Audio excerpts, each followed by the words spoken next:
দিবেন। নাস্তারও কোনো প্রেশানি নাই, বসার জন্য কোনো ভিআইপি ব্যবস্থা নাই, জমিনের মধ্যে এমন দুর্বল বিছানা আর কোথাও নাই। কোন বিয়ার অনুষ্ঠানে যদি এরকম বিছানা দেয়, কেউ বিবাহের অনুষ্ঠানে বসবে না। কিন্তু এখানে বসার পরে ময়লা বিছানায় বসিয়াও মনে কষ্ট নাই। কে বড় কে ছোট, কে আলেম কে মূর্খ, সব একাকার হয়ে বসছে।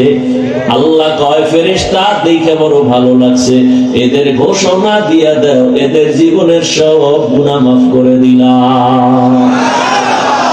আতিনা ফি দারে দুনিয়া না হাসান, আতিনা ফি দারে উকবানা হাসান, ইয়া গিয়াসাল মুস্তাগীসিন ইহদিনা লিফতিখারা বিল উলুমি ওয়াল গিনা।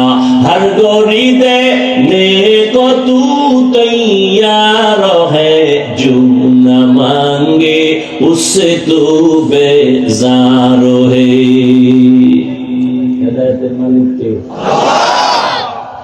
থাকবেন নি কিছুক্ষণ? না, আবার তারিখ দেওয়া আছে 12টার মধ্যে হাজির হইতে হবে মিস কলে। হ্যাঁ, আল্লাহ হেদায়েত দান করেন। একটা কিসসা শুনে কি দুই একটা কিসসা না কইলে আমার নামটা আর জিন্দা থাকে। দুই একটা কিসসা শোনার লাগে না? তবে শুনে রাখো, হ্যাঁ, আল্লাহর জন্য হয়ে যাও, দেখবা জীবন ধন্য। তুমি ডাক্তার হও, পৃথিবীর মধ্যে তোমার নাম উঠে যাবে। তোমাকে আলেম হইতে কে বলে, হুজুর হইতে কে বলে? সবাই বলে, অন্তত আমি বলি না। বাংলাদেশে আমার মতো নাম্বার দ্বিতীয় কোন বক্তা এরকম বলে না যে আমি হুজুর বানাইতে আসি নাই। আমি যুবকদের পক্ষে যেই পরিমাণ কঠোর কথা বলি, পক্ষে দ্বিতীয় বক্তার কোন বয়ান আমার নজরে আসে নাই জীবনে। আমি স্কুলে পড়ার জন্য খুব জোর তাকিদ দেই, স্কুল ছাড়বি না, ওয়াদা কর, কলেজ ছাড়বি না। কে বলবে এই কথা? আমি হুজুর বানাতে আসি না, সত্যি। আমি একবারও বলবো না তুমি হুজুর হও, বলিনি, বলবো না। টুপি পরো, একবারও বলবো না। তুমি মাদ্রাসায় যাও, তাবলিগে যাও, পীরের কাছে যাও, অথচ আমি ওই লাইনেরই মানুষ। আমি শুধু পীরের মুরিদ না, পীরের কঠোর মুরিদ। যারা পীর মুরিদের বিরোধিতা করে, আমি তাদেরকে কসম খাইয়া বলি তারা ভণ্ড। শুধু ভণ্ড না, এদের যারা ভণ্ড বলে না তারাও ভণ্ড। যারা ওলিয়া মানে না, এরা কোরআন মানে না, বুখারী শরীফ মানে না, এরা বাতিল। এদেরকে যারা বাতিল বলে না তারাও বাতিল।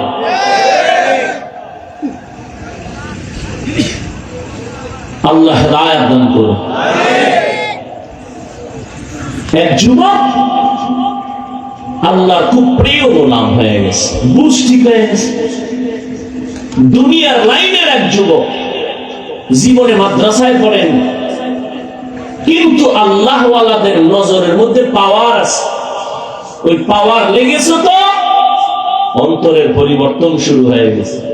আরে ভাই, এটা গাঞ্জাখোরের নজরেও পাওয়ার আছে, আল্লাহর প্রিয় বান্দাদের নজরে পাওয়ার থাকবে না কেন? আপনারা দেখেন না মাঝে মাঝে আপনাদের এলাকায় ধানের জমিন, কদু গাছের জমিন, খেতে জুতা টানায়, জুতা টানায়নি মাঝে মাঝে? কেন? এটা বরকতের জিনিস, নমরুদের গালে লাগছে। জুতা টানাইলে কদুগুলো বড় হবে, পোকা হবে না, এই জন্য টানায়। কি জন্য টানায়? বদনজর থেকে বাঁচার জন্য। বদনজর কার? পীর সাহেব কোন হুজুরের?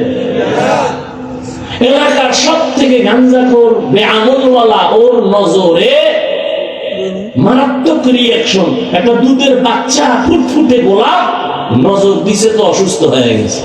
ডাক্তার কার কোন রোগ নাই, মুরব্বীরা কার বদনজর লাগছে, তাড়াতাড়ি পানি লাও, পানি পরা নাও, তেল পরা নাও, ঔষধে হবে না। এটা গাঞ্জাখোর বদনজর দিছে। গাভীর দুধ হয় 13 কেজি, এত দুধ গাভী পরের দিন থেকে 3 কেজি ঠেইনাও বের করা যায় না, বদ নজর লেগে গেছে। ওটা গাঞ্জা করে নজরে যদি পাওয়ার থাকে, একজন তাহাজ্জুদওয়ালা, জিকির করেনওয়ালা, আল্লাহওয়ালার নজরে কেন পাওয়ার থাকবে না?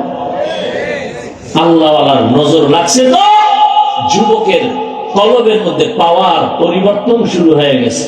এতদিন নামাজ পড়তে মজা লাগতো না, এখন নামাজ না পড়লে মজা লাগে না। কি যুবক বাবা, আমি কিন্তু খুব খেয়াল